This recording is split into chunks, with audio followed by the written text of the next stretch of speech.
Today we're going to talk about the bare minimum requirements you need to go into business as a photographer.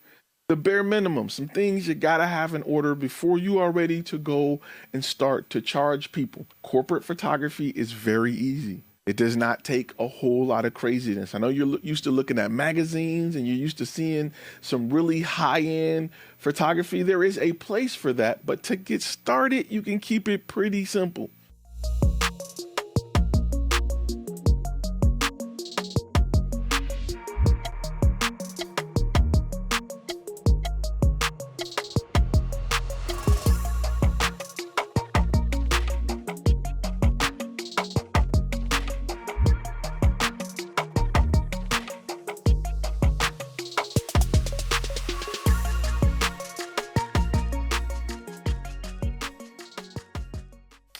Perfect.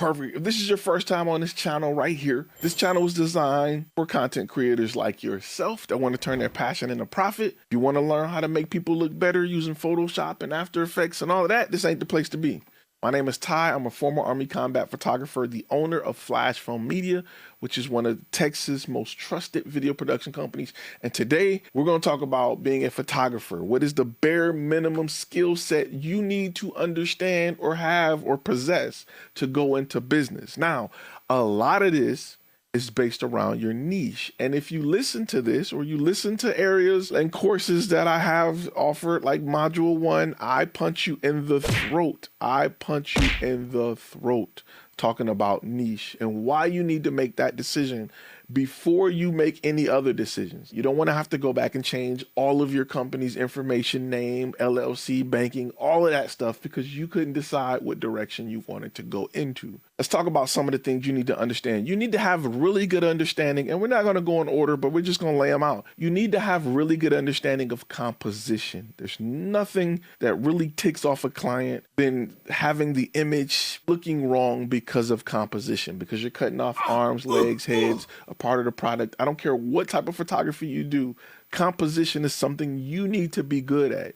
You need to get good at. You may need to read books or take training to understand how to properly fill a frame.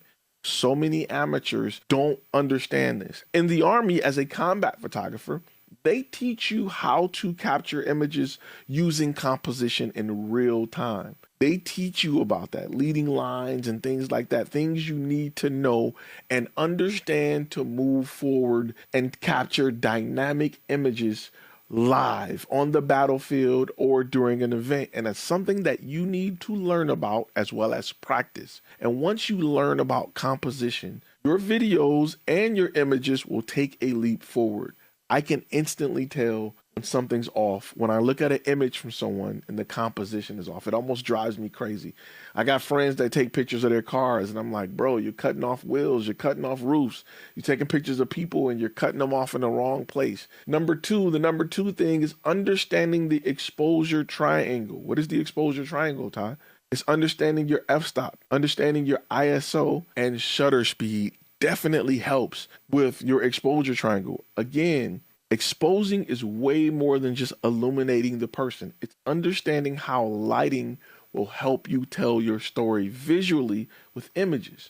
And not only that, if I'm working with the client and a shallow depth of field is needed, I understand how to achieve that using my exposure triangle. And I think a lot of people, when they shoot an auto or they don't professionally learn how to take images, they take what the camera give them instead of creating within that camera. And that is the difference between being an amateur and a photographer.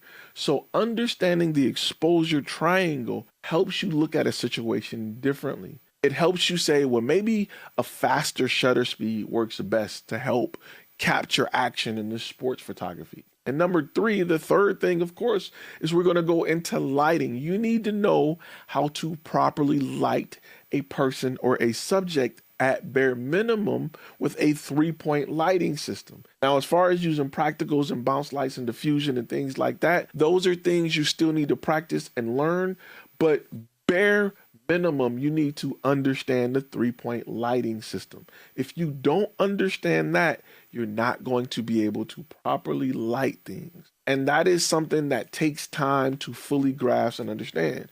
As an amateur, I didn't know. I just brought in enough light where someone looks fine and my color meter would stop tripping and I would take the picture, not understanding why I can't match the quality that I see in other places. Number 4 is understanding what lenses do what for your image. As a photographer, you want to know that an 85 will give you a different look than a 35 if you're working with people or products. I think a lot of people just buy glass thinking, oh, it's f1.8, it's f2.0, it's really fast, I should really enjoy it, it really works, yada, yada, yada. And that's not always the case.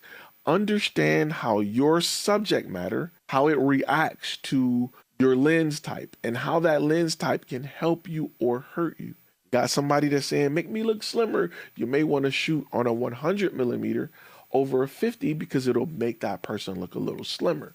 But these are things you should know long before you decide to purchase glass. Number 5 is I want to kind of go back to the exposure triangle and talk about shutter speed, because it needs its own step in this bare minimum skill sets that you need. Certain things require really fast shutter speed. If I'm shooting sports, I need to probably shoot at 1/2000th of a second to capture sports. Sometimes we go up to 1/4000, maybe even 1/8000 if we're shooting pro level sports. That's why football fields have so much lighting, is so that cameras can film at f22 and 1/2000th of a second. It's so that their video cameras don't have a super shallow depth of field, and it's easier for them to focus on a football that's being thrown, at 100 miles an hour, when they have the ability to capture and follow that football at f24, f20, f18. Last but not least, and the final step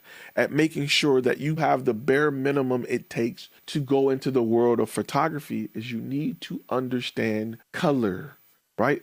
When I say understand color, I mean you need to have the tools in place to properly capture color and replicate color. I don't care if you're doing skin tones or products. You need to have tools to make sure your monitor is calibrated and that your image is calibrated, and that you have the correct white balance. So many people lose me within the first millisecond of an image or a video because white balance is not accurate, because they don't understand light temperature. They don't understand what happens when you mix indoor and outdoor light. They don't understand those things, and it shows immediately. Again, all of these things that I have named are things that clients will look at and not understand why they don't like your image. They just don't like your image, especially compared to other professionals. These are areas that I see all the time that disqualify people from even working alongside of me. And trust me, there's times where we hire second shooters and we bring people in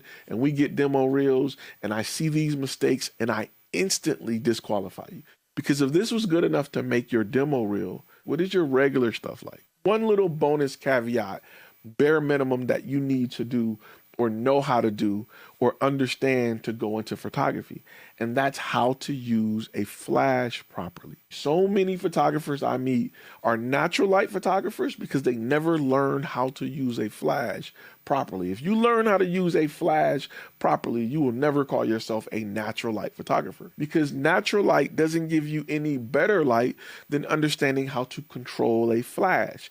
I can replicate any type of natural light you can provide and some with a flash. So really good photographers who use flash can capture images in a way where you can't tell they're using flash. And that is when you are definitely a pro. Hey, keep in mind that the video you just watched contains clips from a longer lecture that's available to our gold members at FlashFilmAcademy.com. You can go to FlashFilmAcademy.com to watch the complete lectures if you want to get all the gems and all the information, or you can stay on the channel and continue watching some of our content here.